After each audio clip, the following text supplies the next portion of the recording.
नमस्कार साथियों, एक और नई वीडियो में आप सभी का स्वागत है।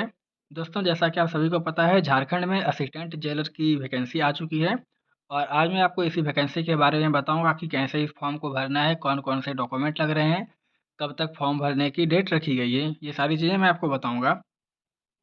तो सबसे पहले बात करते हैं इस वैकेंसी के बारे में, देखते हैं। तो इसके लिए आपको यहाँ से झारखंड एसएससी के ऑफ़िशियल साइट पर आकर आपको यहाँ से नोटिस डाउनलोड कर लेना है। यहाँ पर देखिए इम्पोर्टेंट लिंक्स के सामने आपको यहाँ पर नोटिस मिल जाएगा, यहाँ से आपको नोटिस डाउनलोड कर लेना है। तो चलिए मैं नोटिस डाउनलोड कर लेता हूँ। ये नोटिस मैंने यहाँ पे डाउनलोड कर लिया है। अब देखिए यहाँ पर सबसे पहले बात करते हैं इसकी एप्लीकेशन फ़ीस के बारे में। तो एप्लीकेशन फ़ीस ₹100 रखी गई है और जो झारखंड राज्य के SC/ST कैटेगरी के स्टूडेंट हैं उनके लिए एप्लीकेशन फ़ी ₹50 रखी गई है। उसके बाद देखिए यहाँ पर post wise category wise post लिखा हुआ है कि किस कैटेगरी के लिए कितने पोस्ट यहाँ पर जारी किए गए हैं। और आपको एक बात ये ध्यान में रखना है कि जो भी स्टूडेंट दिव्यांग हैं, वो नियुक्ति के पात्र नहीं होंगे, तो वो इस फॉर्म को ना भरें। यहाँ पर साफ-साफ लिखा हुआ है नोटिस में, दिव्यांग अभ्यर्थी नियुक्ति के पात्र नहीं होंगे, क्योंकि पुलिस में तो हमेशा दौड़-धूप करना होता है, तो ऐसे अभ्यर्थी नियुक्ति के पात्र नहीं होंगे। इसके आगे पढ़ते हैं। यहाँ पर देखिए सहायक कार्यपाल की सैलरी पहले बात कर लेते हैं। तो पे लेवल 5 है और इसकी स्टार्टिंग सैलरी 29,200 होने वाली है, जो बेसिक सैलरी होती है। इसके बाद आपको और भी गवर्नमेंट के द्वारा इसमें आपको हेल्थ वगैरह से उसमें आपको बेनिफिट मिलती है और इसकी हाईएस्ट सैलरी 92,300 रुपये है। इसकी जो एलिजिबिलिटी है, किसी मान्यता प्राप्त यूनिवर्सिटी से आप ग्रेजुएशन किए हो, जिसे आप बीए बोलते हो, वो पास करना चाहिए, क्योंकि ये जो पोस्ट है, ये दरोगा लेवल की पोस्ट है, तो इसके लिए आपको ग्रेजुएशन पास होनी चाहिए। इसकी आगे बात करते हैं। अगर कोई भी स्टूडेंट स्पोर्ट्स कैटेगरी से आते हैं, स्पोर्ट्स कोटा से, तो यहाँ पर उनके लिए सेकंड नंबर जो नोटिस है 2 नंबर, इसको आपको अच्छे तरीके से पढ़ लेना है और समझ लेना है कि इसमें कौन-कौन से सर्टिफ़िकेट आपको देने होंगे या नहीं देने होंगे। और इससे रिलेटेड आप यहाँ पर झारखंड के इस वेबसाइट के बारे में भी यहाँ पर सारी जानकारी दी गई है, तो आप यहाँ से आगे इसके बारे में अच्छे तरीके से समझ सकते हैं, जो भी स्पोर्ट्स कोटा से स्टूडेंट आएँगे वो। तो इसका जो सिलेक्शन प्रोसेस होता है, इसमें सबसे पहले फिजिकल एलिजिबिलिटी टेस्ट और जो जिसको कि रनिंग बोलते हैं, वो लिया जाता है। उसके बाद आपका एग्ज़ाम होता है पीटी और मेंस। उसके बाद आपका लास्ट में मेडिकल टेस्ट लिया जाता है। तो सबसे पहले फिजिकल एलिजिबिलिटी टेस्ट के लिए जानते हैं कि इसमें शारीरिक माप, हाइट, वेट, ये सारी कितनी-कितनी यहाँ पर डिसाइड की गई है। यहाँ पर देखिए अनारक्षित, अत्यंत पिछड़ा वर्ग और पिछड़ा वर्ग के जो कैटेगरी होंगे, इस कैटेगरी के स्टूडेंट होंगे, उनके लिए ऊँचाई जो है, न्यूनतम ऊँचाई 160 सेंटीमीटर होनी चाहिए और सीना फुलाने के बाद 81 सेंटीमीटर। जैसा कि आप सभी को पता होगा कि सीना की माप आपकी जितनी होती है, उससे 5 सेंटीमीटर आपको फुलाना अनिवार्य होता है। तो बिना फुलाए आपको 74, 76 यहाँ पर दोनों कैटेगरी के लिए है, बिना फुलाए हुए। और फुलाने के बाद आपका जितना भी सीने की माप है, फुलाने के बाद आपका मिनिमम 5 सेंटीमीटर फूलना चाहिए। और यहाँ पर उसके बाद SC/ST कैटेगरी जो स्टूडेंट होंगे, मेल कैंडिडेट यानी कि पुरुष कैंडिडेट, उनके लिए 155 सेंटीमीटर हाइट रखी गई है और सभी कैटेगरी के महिला स्टूडेंट के लिए न्यूनतम जो हाइट है, वो 148 सेंटीमीटर रखी गई है। महिलाओं की सीने की माप नहीं ली जाएगी, यहाँ पर लिखा हुआ है। इसके बाद ये सारी चीज़ें होने के बाद आपका रनिंग लिया जाएगा। तो चलिए बात करते हैं रनिंग में कि लड़के और लड़कियों को कितने समय में रनिंग पूरा करनी होगी। तो यहाँ पर आपको 11वें पेज के जो नोटिस है, नोटिस में 11 नंबर पेज, यहाँ पर आपको देखिए परीक्षा का स्वरूप लिखा हुआ है, सिलेक्शन प्रोसेस। सबसे पहले शारीरिक दक्षता परीक्षा होगा, उसके बाद लिखित परीक्षा, एग्ज़ाम, फिर मेडिकल टेस्ट। तो यहाँ पर देखिए रनिंग के बारे में लिखा हुआ है। सभी कैटेगरी के जो पुरुष अभ्यर्थी होंगे, मेल स्टूडेंट, उनके लिए 1600 मीटर की रनिंग होगी, 6 मिनट में कंप्लीट करनी होगी। ये सिर्फ पासिंग होगी। उसके बाद सभी कैटेगरी के फीमेल स्टूडेंट के लिए भी 1600 मीटर की रनिंग होगी और इसमें इन्हें 10 मिनट का टाइम मिलेगा। ठीक है? इतने में आपको ये रनिंग पूरी करनी है। ये हो गई रनिंग की बात।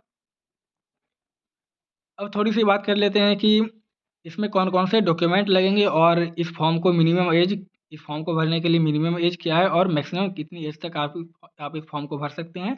उसके बाद हम बात करेंगे इसके एग्ज़ाम पैटर्न के बारे में। यहाँ पर देखिए आयु सीमा लिखी गई है। न्यूनतम उम्र सीमा इस फॉर्म को भरने के लिए 21 वर्ष होना चाहिए। कोई भी स्टूडेंट 21 वर्ष से अगर कम के हैं तो वे इस फॉर्म को नहीं भर सकते हैं। आपकी उम्र 21 वर्ष या इससे अधिक होनी चाहिए।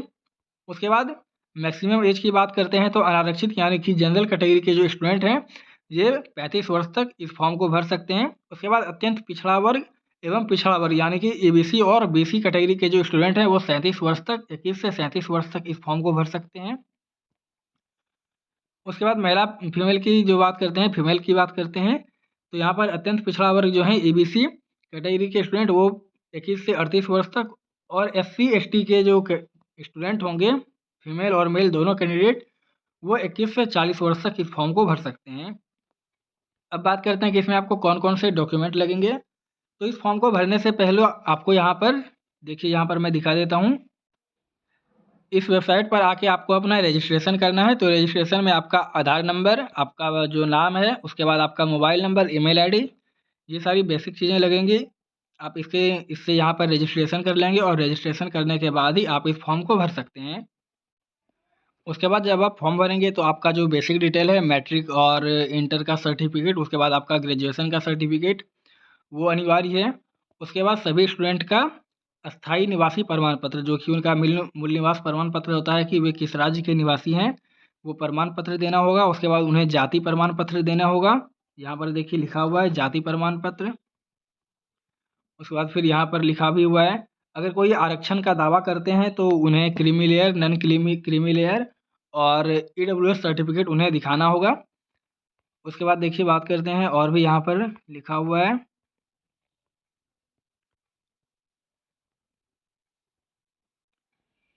यहाँ पर अनुसूचित जाति और अनुसूचित जनजाति जो हैं और अत्यंत पिछड़ा वर्ग यानी कि ईबीसी और एससी एसटी के और ईडब्ल्यूएस इनके बारे में यहाँ पर लिखी हुई जो आरक्षण का दावा करते हैं उनके द्वारा निर्धारित विहित प्रमाण पत्र में जाति प्रमाण पत्र एवं संपत्ति आय प्रमाण पत्र यहाँ पर उनको जमा करना होगा। अन्यथा उनकी उम्मीदवारी रद्द की जा सकती है। अगर आप सिर्फ कॉलम में सेलेक्ट कर देंगे कि हाँ आप इस कैटेगरी के स्टूडेंट हैं और अगर आप सर्टिफिकेट नहीं दिखाते हैं तो वैसे में आपका फॉर्म रिजेक्ट हो सकता है। तो आपको अपना जाति प्रमाण पत्र, निवास प्रमाण पत्र और अपना जो भी ईडब्ल्यूएस या फिर क्रीमी लेयर सर्टिफिकेट है वो आपको यहाँ पर देना होगा। तो ये डॉक्यूमेंट आपको लगेंगे, इतने सारे डॉक्यूमेंट। और उसके बाद आपका मैट्रिक इंटर ग्रेजुएशन का सर्टिफिकेट लगेगा, आधार कार्ड लगेगा। ये इतने सारे डॉक्यूमेंट आपको यहाँ पर फॉर्म भरते टाइम जमा करने होंगे। अब बात करते हैं इसके एग्ज़ाम सिलेबस के बारे में और एग्ज़ाम पैटर्न के बारे में, कितने एग्ज़ाम होंगे, कितने मार्क्स के होंगे, ये सारी चीज़ों के बारे में बात करेंगे। तो यहाँ पर देखिए एग्ज़ाम के बारे में यहाँ पर लिखा हुआ है। देखिए सबसे पहले जो आपका पीटी एग्ज़ाम होगा जो प्रारंभिक परीक्षा होता है प्री टेस्ट, उसके बारे में यहाँ पर लिखा हुआ है। तो सीबीटी बेस्ड टेस्ट जो होगा या तो आपका ओएमआर यानी कि ऑफलाइन बेस्ड पर या फिर सीबीटी ऑनलाइन, दोनों के थ्रू हो सकता है। ये भी क्लियर नहीं किया गया है कि एग्ज़ाम ऑनलाइन होगा या ऑफलाइन। उसके बाद जो भी स्टूडेंट के प्राप्तांक होंगे उनमें नॉर्मलाइज भी किया जाएगा। नॉर्मलाइज का प्रोसेस यहाँ पर रहेगा, इस आधार पर उनका मेरिट लिस्ट तैयार किया जाएगा। उसके बाद इसमें जो आपका एग्ज़ाम है परीक्षा 2 चरणों में ली जाएगी। सबसे पहले पीटी परीक्षा, पीटी में पास करने के बाद आपका मेंस एग्ज़ाम लिया जाएगा। क्योंकि ये एसआई लेवल का फॉर्म है, वैकेंसी है, तो आपको इसमें 2 एग्ज़ाम देने पड़ेंगे। उसके बाद देखिए यहाँ पर जो पहला पीटी एग्ज़ाम होगा इसके बारे में यहाँ पर लिखा हुआ है। एक प्रश्न का पूर्ण अंक 3 होगा और प्रत्येक सही उत्तर के लिए 3 अंक दिए जाएंगे और प्रत्येक गलत उत्तर के लिए 1 अंक दिए जाएंगे। यानी कि आपका माइनस मार्किंग भी इस एग्ज़ाम में देखने को मिलेगा। ठीक है।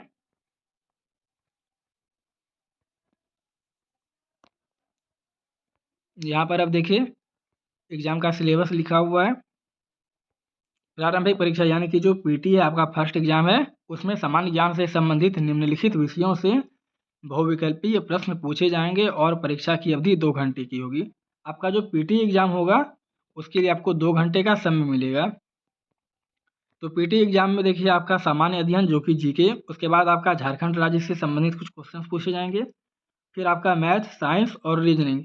यहाँ पर देखिए जीके से 30 प्रश्न, झारखंड से रिलेटेड 60 क्वेश्चन यहाँ पर पूछे जाएंगे क्योंकि झारखंड की वैकेंसी है तो इसमें झारखंड से रिलेटेड ज़्यादा क्वेश्चन है। मैथ से 10 क्वेश्चन, साइंस से 10 क्वेश्चन और मानसिक क्षमता जांच रीजनिंग से 10 क्वेश्चन। कुल 120 प्रश्न होंगे, 120 प्रश्न। और यहाँ ऊपर में आपको यहाँ पर बताया गया है कि एक क्वेश्चन पे आपको 3 मार्क्स मिलेगा और प्रत्येक गलत उत्तर के लिए आपका 1 अंक काट लिया जाएगा। तो पीटी एग्ज़ाम जो है आपका 120 अंक का होगा और पीटी एग्ज़ाम का सिलेबस देखिए सामान्य ज्ञान का ये यहाँ पर सिलेबस लिखा हुआ है। उसके बाद झारखंड में कि कौन-कौन से टॉपिक्स आपसे प्रश्न पूछे जाएँगे, उसके बाद गणित, विज्ञान और फिर मानसिक क्षमता जाँच यानी कि रीजनिंग। तो पीटी एग्ज़ाम का ये यहाँ से यहाँ तक सिलेबस हो गया। उसके बाद अब देखिए मेंस एग्ज़ाम की बात करते हैं। तो मेंस एग्ज़ाम जो होगी देखिए यहाँ पर लिखा हुआ है मुख्य परीक्षा के लिए 3 पत्र होंगे, यानी कि आपका जो मेंस एग्ज़ाम होगा इसमें आपका 3 पेपर लिया जाएगा और 3 अलग-अलग शिफ्ट में लिया जाएगा। और प्रत्येक पत्र के लिए परीक्षा की अवधि 2 घंटे होगी, यानी कि आपका एक दिन में 3 एग्ज़ाम होगा और हर एग्ज़ाम के लिए 2 घंटे मिलेंगे, यानी कि 3 दिन में 6 एग्ज़ाम। आपका एक ही दिन में 6 घंटे में सारा पेपर कंप्लीट करवा दिया जाएगा। पहला जो पेपर होगा आपका भाषा ज्ञान का, उसमें 120 क्वेश्चन होगा और 2 घंटे का टाइम मिलेगा। ये हो गया आपका पहला पेपर मेंस का। मेंस पेपर का ये आपका पहला पेपर हो गया।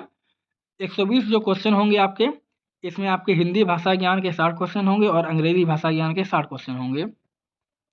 अब देखिए हिंदी भाषा ज्ञान में 60 क्वेश्चन कहाँ-कहाँ से होंगे, यहाँ पर लिखा हुआ है। हिंदी भाषा ज्ञान में आपके 30 प्रश्न होंगे हिंदी अनुच्छेद पर आधारित और 30 क्वेश्चन होंगे आपके हिंदी व्याकरण पर आधारित। उसके बाद अंग्रेजी भाषा का जो ज्ञान होगा उसमें आपका 30 क्वेश्चन रहेगा अंग्रेजी अनुच्छेद पर और 30 क्वेश्चन अंग्रेजी व्याकरण पर, यानी कि 30-30 60 क्वेश्चन हो गए आपके इंग्लिश के और यहाँ पर 30-30 60 क्वेश्चन हो गए आपके हिंदी के। ठीक है, तो ये आपका 60 क्वेश्चन जो है यहाँ पर ये इतना सारा देखिए PT1 जो आपका एग्ज़ाम है 60 क्वेश्चन यहाँ पर आपका ये हो गया जो कि यहाँ पर लिखा हुआ है यहाँ पर।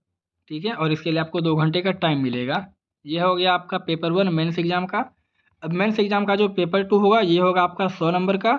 इसमें आपसे चिन्हित जनजाति या क्षेत्रीय भाषा से संबंधित पूछे जाएंगे और इसमें देखिए कौन-कौन से टॉपिक हो सकते हैं, जो भी आपने लैंग्वेज सेलेक्ट की होंगी यहाँ पर आपसे उससे 100 मार्क्स का एग्ज़ाम लिया जाएगा, 2 घंटे का टाइम दिया जाएगा। ठीक है, पेपर 2 हो गया।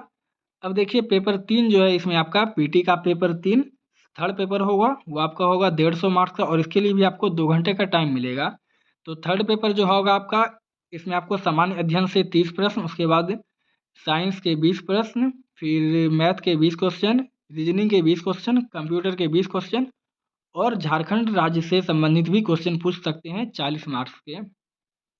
तो पीटी एग्ज़ाम का जो थर्ड पेपर होगा वो आपका 150 मार्क्स का होगा और यहाँ पर देखिए इसका भी सिलेबस मैं आपको दिखा देता हूँ कि कौन-कौन से टॉपिक से इसमें क्वेश्चन पूछे जाएंगे।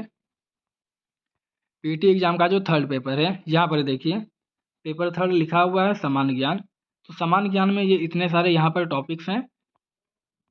उसके बाद सामान्य विज्ञान आपका साइंस हो गया, फिर मैथ, फिर रीजनिंग, फिर कंप्यूटर और यहाँ पर आपको झारखंड स्पेशल जो है यहाँ पर आपको इससे क्वेश्चन पूछे जाएंगे।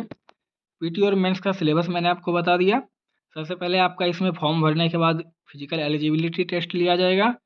उसके बाद आपका पीटी और मेंस एग्ज़ाम लिया जाएगा।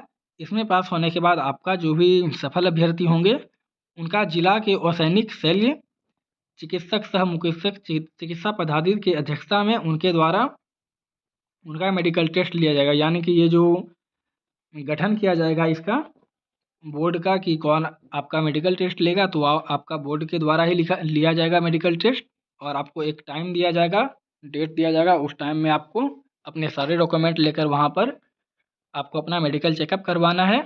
इसमें देखिए यहाँ पर बेसिक जानकारी लिखी गई है कि आपको कौन-कौन से किस-किस चीज़ की आपको यहाँ पर जाँच की जाएगी। अगर इसमें से आपको कोई भी तरह का किसी भी तरह का दिक्कत है तो और अगर आप इस फॉर्म को भर रहे हैं तो अभी से आप ध्यान दें और इसको ठीक करने की कोशिश करें। ये बेसिक चीज़ है जो कि आपका सही होना चाहिए किसी भी पुलिस में भर्ती होते हैं तो।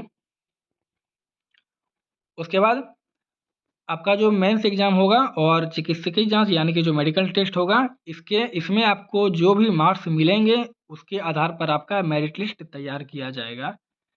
ये भी आपको ध्यान में रखना है, जो आपका जो मेरिट लिस्ट होगा वो आपका मेंस एग्ज़ाम और जो आपका मेडिकल टेस्ट में जितना नंबर होगा इस आधार पर आपका मेरिट लिस्ट तैयार किया जाएगा। तो जो भी ये सारी चीज़ें थी वैकेंसी के बारे में, सारी चीज़ें मैंने आपको बता दी। अगर कोई डाउट है तो आप कमेंट करके ज़रूर पूछ सकते हैं। वीडियो अच्छा लगा तो लाइक करें और चैनल को सब्सक्राइब ज़रूर करें।